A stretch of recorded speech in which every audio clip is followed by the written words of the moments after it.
Operation मामले में केंद्रीय जांच ब्यूरो सीबीआई ने सोमवार सुबह ममता सरकार के 3 मंत्री समेत 4 नेताओं को गिरफ्तार कर लिया है।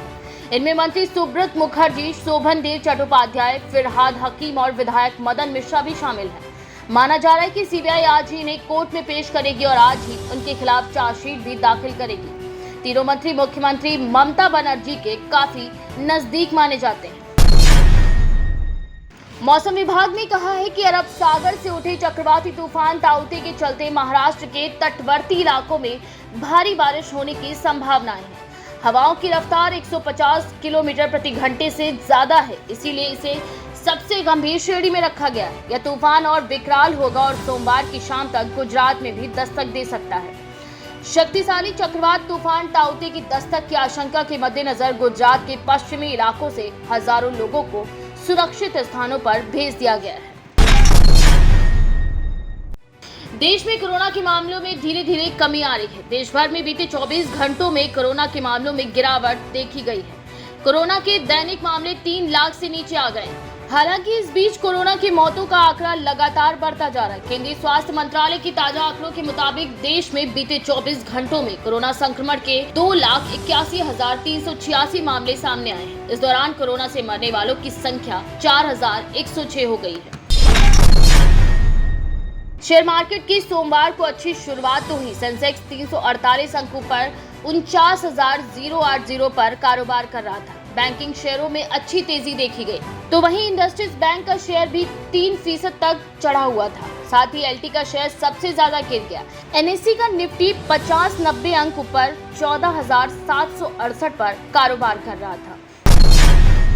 कोरोना संक्रमित मरीजों के लिए रक्षा अनुसंधान व विकास संगठन डीआरडीओ की नई दवा 2DG की पहली खेप के तहत 10,000 डोज सोमवार को रक्षा मंत्री राजनाथ सिंह व केंद्रीय स्वास्थ्य मंत्री हर्षवर्धन ने लॉन्च कर दिया है।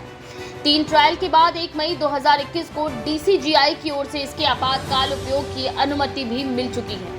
पाउडर के रूप में इस ड्रग को एक शैशे में दिया जाएगा, जो पानी में घोल कर लेना होगा। यह संक्रमित कोशिकाओं पर जाकर वायरस की वृद्धि को रोकने में सक्षम होगा। डोगरा सहायता केंद्र जम्मू ने यूटी प्रशासन के द्वारा जम्मू में कई स्थानों पर कोविड देखभाल केंद्र खोलने की सराहना की है, जिसमें यात्री निवास, भगवती नगर और सरस्वती धाम रेल हेड कॉम्प्लेक्स जम्मू शामिल है। इस बात पर जोर दिया कि कोरोना कर्फ्यू सख्ती से लागू हो, खासकर लॉकडाउन खुलने के समय नियमों का सख्ती से पालन हो। इस बात का ध्यान रखने की जरूरत पर भी बल दिया गया है।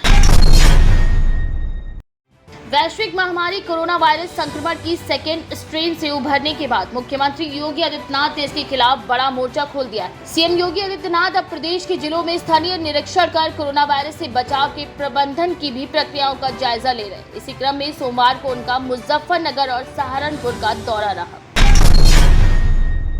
कोरोना वायरस संक्रमण की दूसरी लहर के बीच राजधानी दिल्ली में निर्माणाधीन सेंट्रल विस्टा परियोजना को लेकर विवाद शुरू हो चुका है। मांग की जा रही है कि कोरोना वायरस संक्रमण के बढ़ते मामलों के मद्देनजर इस पर तत्काल रोक लगाई जाए। दिल्ली हाईकोर्ट में सोमवार को सेंट्रल विस्टा पुनर्विकास परियोजना के तहत चल रही निर्माण गतिविधियों को रोकने या उससे निलंबित करने को लेकर दायर याचिका पर सुनवाई जारी रहेगी। इसके साथ ही कोरोना वायरस संक्रमण के बढ़ते प्रकोप को देखते हुए दिल्ली डिजास्टर मैनेजमेंट अथॉरिटी ने दिल्ली हाईकोर्ट में सभी निर्माण कार्यों पर रोक लगाने की भी मांग की है। अथॉरिटी ने central Vista Avenue redevelopment project द्वारा किए जा रहे सभी निर्माण गतिविधि रोकने के लिए दिल्ली हाईकोर्ट में याचिका दायर कर दी। 5G ट्रायल को लेकर गांव में लोगों की भ्रांतियां कम नहीं हो रही हैं। लोग कह रहे हैं कि 5G ट्रायल जारी है, जिस वजह से टावरों में रेडिएशन ज्यादा है, जो मानव शरीर को काफी हद तक नुकसान पहुंचा रहा है। इसके साथ ही मानव शरीर में हार्ट की समस्याएं भी पैदा हो रही हैं, जिससे गाँव में मौतों का आंकड़ा बढ़ता जा रहा है। गांव इगरा और भिड़ताला में ग्रामीणों ने जियो, एयरटेल, आइडिया के मोबाइल टावर बंद करा दिए हैं। मिस यूनिवर्स 2021 का फाइनल हो चुका है और ये खिताब मैक्सिको की एंड्रिया मेजा ने जीता है, जबकि मिस इंडिया एडनिल कॉस्टेलो टॉप 4 में ही जगह बना पाई थी। मिस यूनिवर्स के ताज का इंतजार कर रहे भारतीयों को निराशा हाथ लगी है।